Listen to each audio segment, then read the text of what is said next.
শ্রীলঙ্কার বিপক্ষে test series শেষ হলেই ওয়ানডের লড়াইয়ে মাঠে নামতে হবে বাংলাদেশকে। তাই আগেভাগেই এই সিরিজের জন্য 16 সদস্যের দল ঘোষণা করেছে বাংলাদেশ ক্রিকেট বোর্ড। অধিনায়ক মিরাজ সহ দলের বাকি সদস্যরা হলেন তানজিদ তামিম, পারভেজ ইমন, নাঈম শেখ, নাজমুল শান্ত, তাওহিদ হৃদয়, লিটন দাস, জাকের আলী, শামীম পাটোয়ারি, রিশাদ হোসেন, তানভীর ইসলাম, মুস্তাফিজুর রহমান, তানজিম সাকিব, তাসকিন আহমেদ, নাহিদ রানা ও হাসান মাহমুদ। ইনজুরি থেকে পেসার তাসকিন আহমেদ ফিরলেও তার উপর পুরোপুরি চাপ দিতে চান না প্রধান নির্বাচক গাজী আশরাফ হোসেন লিপু।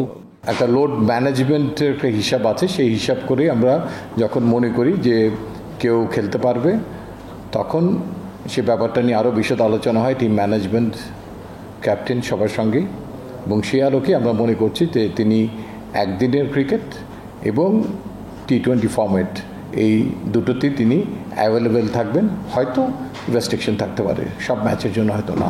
সৌম্য সরকারকে নিয়ে প্রধান নির্বাচক জানিয়েছেন 2027 সালের বিশ্বকাপ পরিকল্পনায় রয়েছেন এই অভিজ্ঞ ব্যাটার। আমাদের কাছে সৌম্য সরকার অত্যন্ত গুরুত্বপূর্ণ একজন খেলোয়াড়, বিকজ 10 বছর ইন্টারন্যাশনাল ক্রিকেট খেলার তার এক্সপিরিয়েন্স আছে।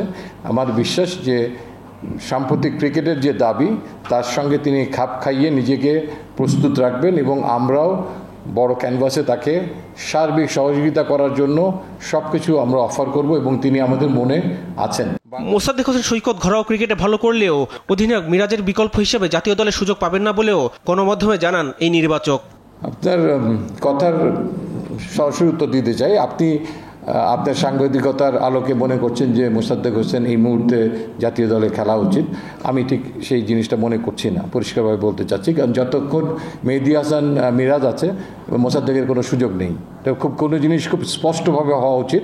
জাস্ট আপনারা বুঝে অনেক সময় না বোঝার ভান করে কথা বলেন, অনেক সময় দ্যাটস রিয়েলি হার্টিং। তো এখানে আমি খুব পরিষ্কার করেই বলেছি যে ইয়েস, তিনি আমাদের সঙ্গে থাকবেন। এই মুহূর্তে হয়তো কেউ ব্যাকআপ হিসেবে আছে, বাট তিনি যদি অপরচুনিটি পান তিনি সামনে চলে আসতে পারেন। আগামী 2রা জুলাই কলম্বোয় শুরু হবে বাংলাদেশ শ্রীলঙ্কা ওয়ানডে সিরিজ।